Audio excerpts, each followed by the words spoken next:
suite ya musala oyo ezosamba na marché central yango okonza ville apesaki biso espace oyo po tozwa bamama toplace bango awa yango tozo kombino mo bouti komona tosisi ja marché et puis topesi bamama bamesa pour que lundi bazobanda musala na bango tozozela kaka badésinfecte lobi parce que comme toza na période ya coronavirus avant bamama babanda il faut badésinfecter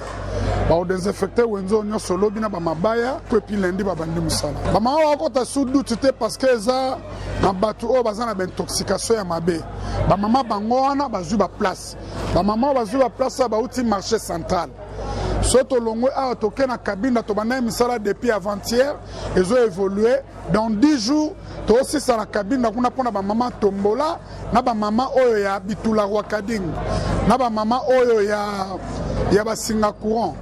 Donc alors maman a un problème te maman bango wana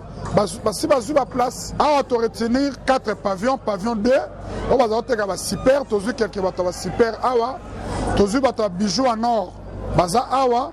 tozu bato ya mesh kabelo baza awa tozu bato bijoux fantaisie baza awa bango nde ba koti awa une grande partie va côté à votre bazar teka biloko. To pesi ka merci pour to vanda na ndaku to laki sur na place roteka te asungi biso akanisi biso apesi biso sifo to pesi ka merci biso to teka na zandu na pavillon 5 l'état lobaki akobongisa pavillon 5 yango wana anatanda atindaki biso awa apesi biso awa apesi biso na kalembelembe bamisu baki na kalembelembe bamisu baza awa biso toza awa topesi merci